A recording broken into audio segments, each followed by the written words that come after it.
फरमाते हैं जो आने वाली सदी और आने वाले दौर के लोगों के हालात के मुताबिक दीन को उस रंग से समझाते हैं और उसकी तर्जुमानी करते हैं। 14वीं सदी का मुजद्दद जिसे उलमा, सादात, मशाइख, फुकहा और अरब व अजम के उलमा ने माना कि 14वीं सदी का मुजद्दद इमाम अहमद रज़ा ख़ान फ़ाज़िल बरेलवी है। मुजद्दद दीन व मिल्लत हैं आप। और सदके और कुर्बान जाऊँ आला हज़रत से। आला हज़रत जब इश्क में आए तो करीम कायनात की ज़ात से इतना इश्क किया कि इश्क हैरान हो गया कि यूं भी कोई आशिक हो सकता है, कोई इतनी भी मोहब्बत कर सकता है। और जब लिखने पे आए तो 1000 के करीब किताबें लिख दी। और आज मैं कहता हूँ फ़िक्र रज़ा हमें किसी बंदे से सीखने की ज़रूरत नहीं है, ना हम किसी के मोहताज हैं फ़िक्र रज़ा सीखने के लिए। हमें फ़िक्र रज़ा सीखने के लिए आला हज़रत की किताबें काफ़ी हैं, जिनमें आला हज़रत ने 1000 के करीब आपकी किताबें हैं जिनमें आपकी फ़िक्र मौजूद है। सबको चाहिए कि आला हज़रत की फ़िक्र को पढ़ें। मेरे आला हज़रत ने जब कलम उठाया, बात हुजूर की ज़ात पे आई तो सब कुछ पीछे छोड़ दिया। आप लोगों को मिलाने वाले थे। आला हज़रत अज़ीमुल बरकत फरमाते हैं कि फ़कीर ने आज तक कभी किसी सुन्नी भाई से हसद नहीं किया, जबकि हम अब देखते हैं कि हम मकतब साथियों से हसद करता है, आलिम से हसद करता है, उस्ताद शागिर्द से हसद करता है, शागिर्द उस्ताद से हसद करता है, और पीरों से हसद करने लग पड़े हैं, फ़कीरों से हसद करने लग पड़े हैं। आला हज़रत फरमाते हैं फ़कीर ने आज तक कभी किसी सुन्नी भाई के लिए दिल में हसद नहीं रखा। फिर कहा जब मैं उनके लिए दुआ करता रहता हूँ तो जिनके लिए दुआ करता हूँ भला उनके लिए हसद कैसे कर सकता हूँ। और फिर मेरे आला हज़रत ने कहा फ़कीर ने आज तक कभी किसी से इज़्ज़त, मर्तबा और जहाँ की तलब नहीं की। इज़्ज़त, मर्तबा, जहाँ की तलब। और सदके और कुर्बान जाऊँ, ये आस्ताना आलिया विजमा शरीफ दरगाह आले इमाम जाफ़र सादिक फ़िक्र रज़ा की तर्जुमान भी है और फ़िक्र रज़ा की अमीन भी है। आला हज़रत ने बरेली शरीफ में कहा था कि यहाँ फतवे लिखे जाते हैं, बेचे। आला हज़रत ने कहा 90 साल के करीब होने वाले हैं मेरे दादा से कि वो फतवा लिखते आए हैं और हुजूर के दीन का काम करते आए हैं, मगर यहाँ फतवे लिखे जाते हैं, फतवे बेचे जाते। और कहा करूँ मदहाए अहले दुअल रज़ा, पड़े इस बला में मेरी बला, मैं गदा हूँ अपने करीम का, मेरा दीन पाराए ना नहीं।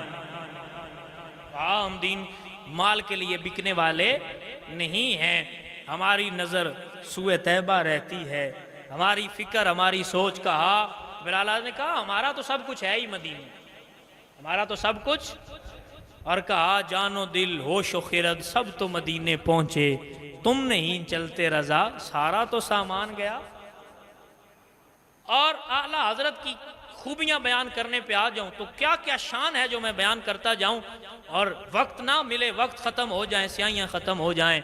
मगर हुजूर के उस आशिक की कहा अब देखिए, मुरीद थे हुजूर गौसे आज़म के, सादात के मुरीद थे। फरमाने लगे जब से मुझे पता चला है कि बगदाद शरीफ की सिमत कहाँ किस तरफ है, उस दिन से लेकर फ़कीर ने कभी बगदाद उस सिमत में भी अपनी टांगे नहीं की। फिर दोहरा रहा हूं ताकि समझ आ जाए। कहा जब से पता चला है कि बगदाद शरीफ की सिमत में है, उस दिन से लेकर फ़कीर ने कभी बगदाद शरीफ की तरफ और उस सिमत की तरफ भी पैर नहीं किए। और जब हदीस शरीफ पढ़ाते तो वो जितनी देर पढ़ाते रहते तो 2 जानू होकर बैठे रहते।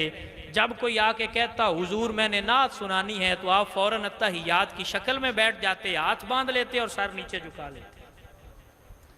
और जब हदीस पढ़ी जा रही हो, महफिल हो रही हो, तो कोई बंदा दरमियान में से कोई बात करता, उठ के जाता तो आपके चेहरा अनवर से फौरन गुस्से के आसार जाहिर होते और नागवारी महसूस करते कि तुम हुजूर की बात हो रही है और तुम्हें अपने मामलात की पड़ी हुई है।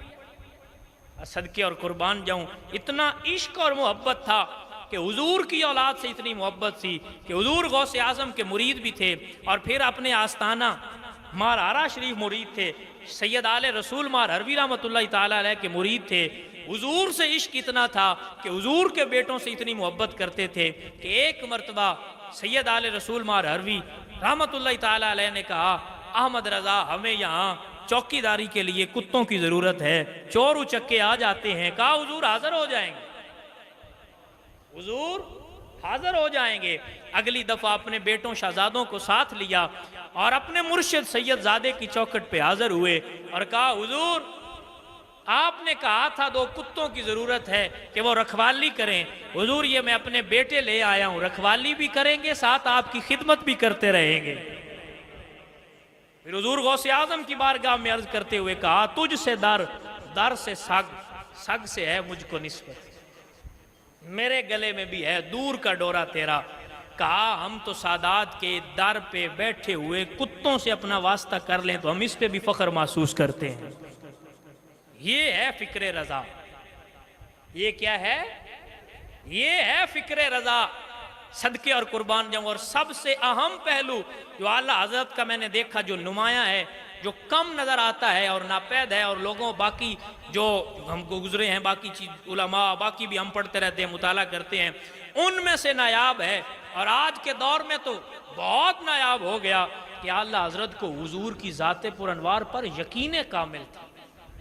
यकीन आज हम पे, हमारे पास, हम हुजूर पे यकीन नहीं रखते, मानते ज़रूर हैं, अगर हमें यकीन हो भी तो थोड़ा है, लेकिन देखिए अब आला हजरत का यकीन। 25 साल के करीब आपकी उम्र है और अपने वालदैन के साथ आप सफ़र पे गए, तो उस वक्त बहरी सफ़र होते थे, समुद्री सफ़र, तो बहरी जहाज़ में बैठे हुए थे। जब वापसी आ रहे थे तो वापसी आते हुए समंदर में तुग़यानी आई, कश्ती भंवर में आ गई और अपने अपने कफन तैयार कर लीजिए कि अब बचने की कोई उम्मीद नहीं है, जो कुछ कहना करना बोलना हो वो बोल लीजिए। इतनी बात हुई तो सब हड़बड़ा गए, परेशान होके घबराहट में थे।